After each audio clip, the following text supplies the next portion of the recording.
We're going first to sunny Florida. Alex, you're up with Karen Dillon. I love it. I'm such a fan. If you're any fan of Ted Lasso, is a fan of mine.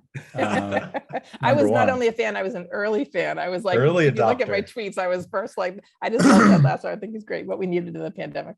Yeah, absolutely. Need it always. I'm so fascinated just about kind of these breakthroughs and this breakthrough that you had with Clay like all these years ago. And I feel like it's like, I'm definitely at a point in my life where it's like I kind of have these things I'm thinking about, but I don't act on it. And I'm curious. I look at breakthroughs. I was kind of hearing I think it was like Jim Quick and Tony Robbins, like a breakthrough is like when the impossible becomes possible. And it's like you're not thinking about it, you actually act on it. So I'm like just curious, Karen, what was the style that Clay was using to get you to really take action, even though it took a year later?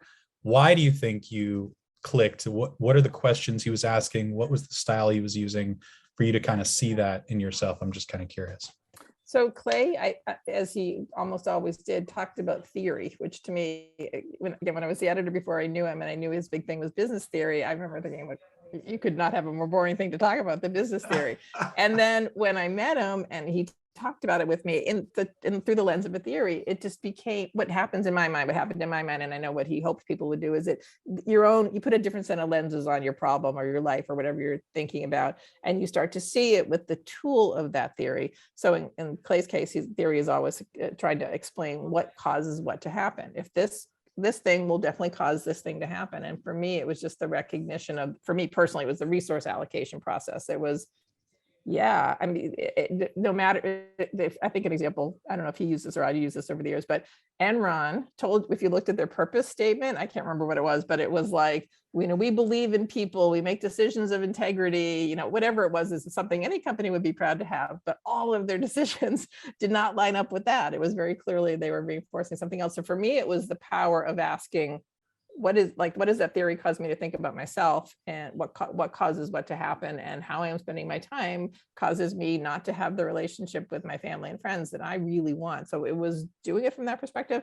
The ability to act on it, or the decision to act on that insight, is something that took a much longer period of time. In my case, which I always tell people, I'm the ghost of Christmas future. You don't have to do what I did. I did a really extreme thing. I'm coming to warn you that you don't want to get to my point, but we really, we just made a complete left turn in life. Like we sold our house. We gave away almost all of our possessions. We deconstructed our life and put it back together in a way that we were able to financially, because we had lived sort of below our means for a long time, but we never went back to that. I have one car, I live in an apartment that I rent, I don't own a place right now. We made choices that allowed us to do that. But it took a year to kind of map out how we're going to do that. So it was a relatively quick insight that took a year to have the courage and plan to act on.